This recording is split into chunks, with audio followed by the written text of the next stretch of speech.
Okay. No, no, He I said, get you. he You said, know. moving to Chile. He said, Brenda, I was reading something back when Calvin Coolidge was president or something like that.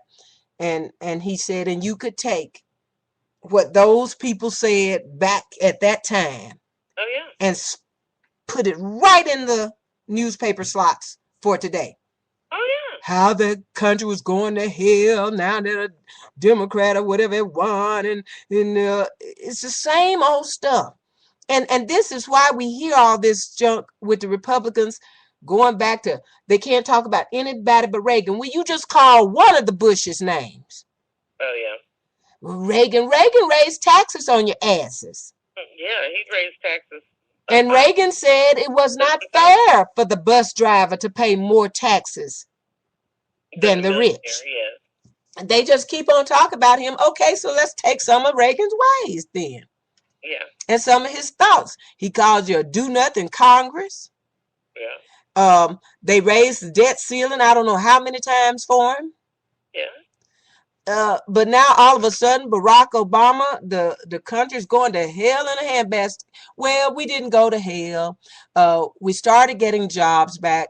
People are breathing a little bit better, and we would have been a whole lot better. We would have had 12 million jobs if you bastards would have just signed or passed his jobs bill. But no, instead of that, even though the president went around this country on a jobs bill tour with the book in his hand, with the bill in his hand, shaking it, pass this bill.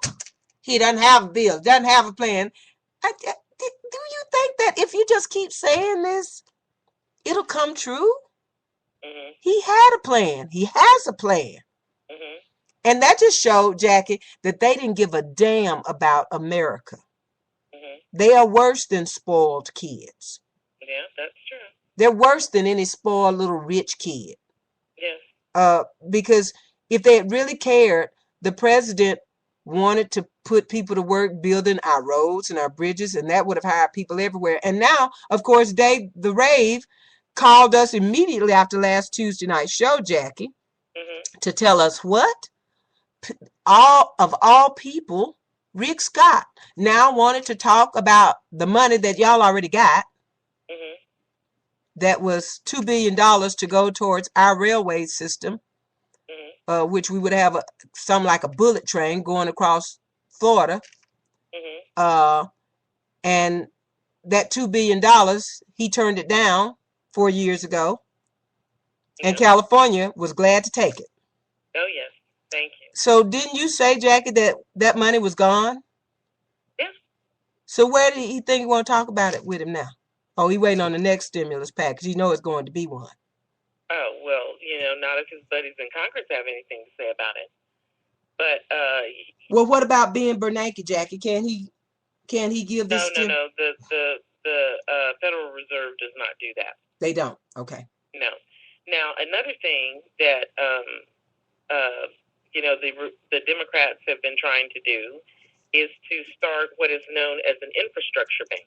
Mm-hmm. And that is a public-private partnership to help finance infrastructure projects. Uh-huh. They work really well, and of course the Republicans are opposing it with all their might. And what did you call it, Jackie? An infrastructure what?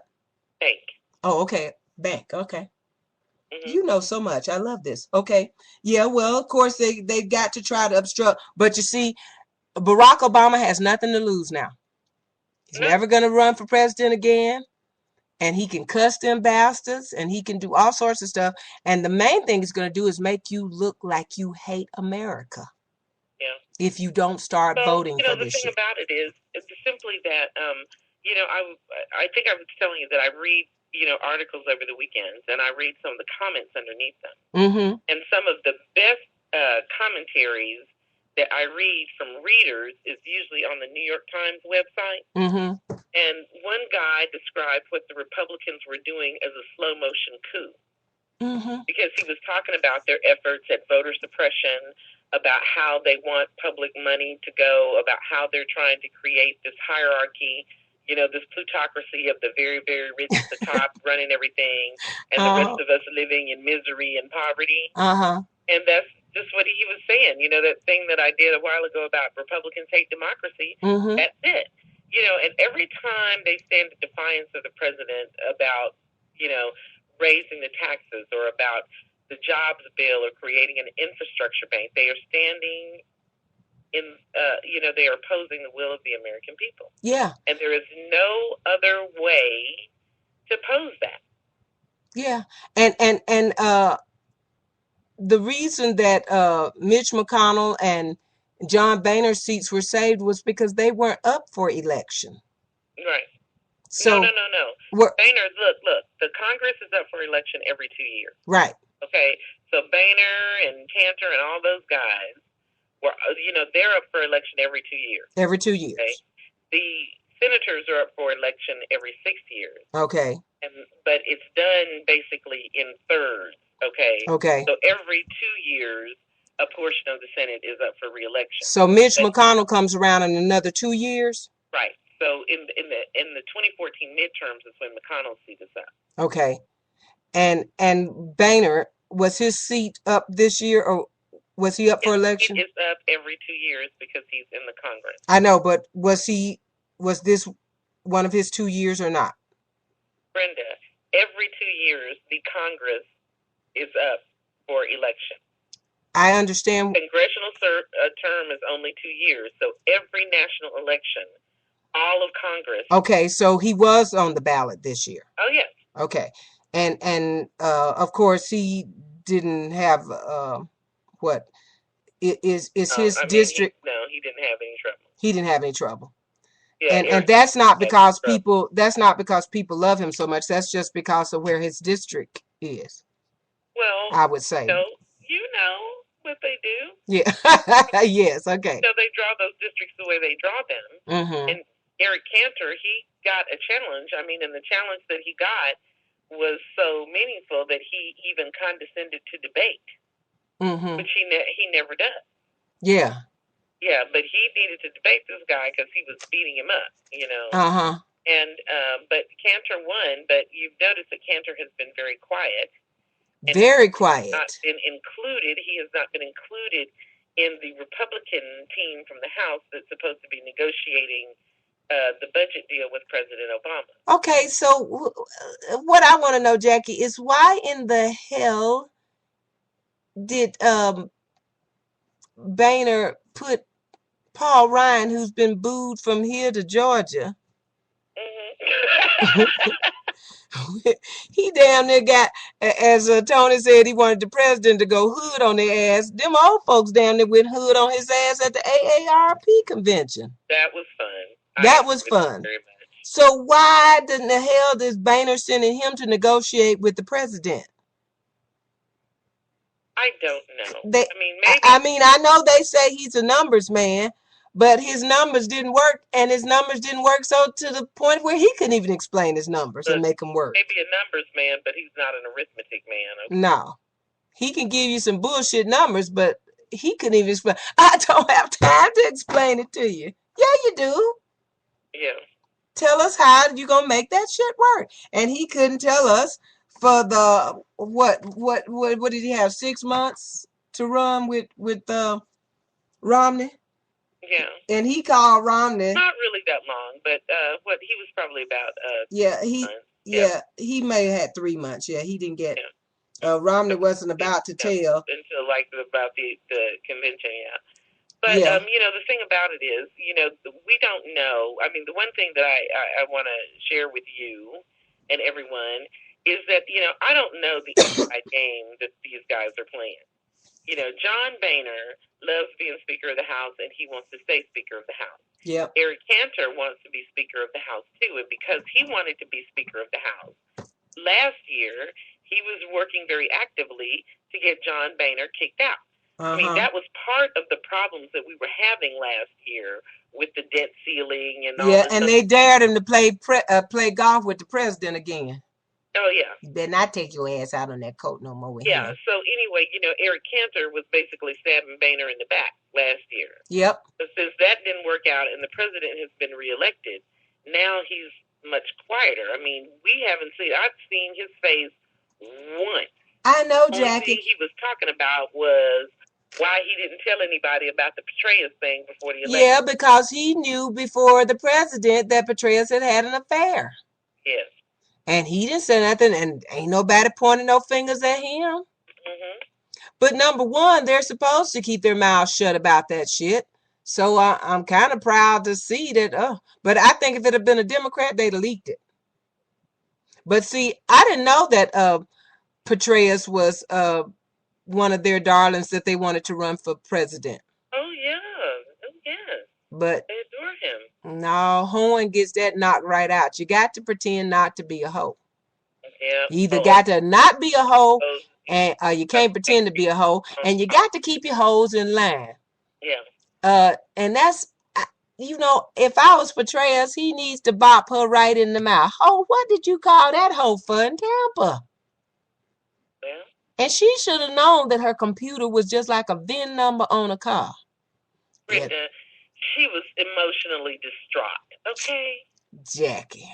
She was just emotionally distraught. You believe Petraeus hit that like that? I think she just was wanting to be with this muckety muck general. I don't believe he hit it like that. That made her call another hoe in Tampa. Well, you know, what did And apparently these hoes were so good they had Petraeus and Allen writing letters to a judge. Listen, yes, that's right. But, you know, remember what Henry Kissinger said, that power was the greatest aphrodisiac. Mm-hmm. So. And then the other woman was married, too. The hoe that was home with Petraeus. Yes, they're all married. Power is amazing, ain't it, Jackie? Yes. Because I just can't believe it was that good with him. His hair don't look like that. Well, Brenda, you know, he's an old soldier. It might have been. You never know. Yeah, you're right, Jackie. And, them little old nerdy looking motherfuckers, too. They pretty good in bed. Well, thank you so much for sharing that. Thank you. So, Brenda. Dave DeRay said, y'all leave my hoes alone. You need to get your hoes in line down there in Tampa. If he had done his job, we wouldn't even be. Yeah, if you'd have done your job, thank you, Jackie, we wouldn't even be in this mess. We wouldn't even be discussing his hoes. So, there you have it. Welcome to the chat room. Austin came right in talking shit.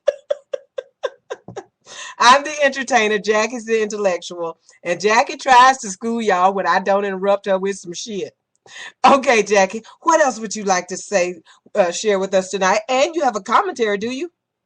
Well, no, actually, tonight's commentary is going to be given by Melissa Harris Perry. Oh, really? Oh, we love her. Because I liked her so much, I said, well, I won't even bother. I'll just let Melissa. Oh, so you got it like that, huh? Please, if you could please play Melissa's clip, then we can go ahead and to talk about the Republicans changing their tone, but they still don't have any substance. I will be more than happy to play Melissa's clip.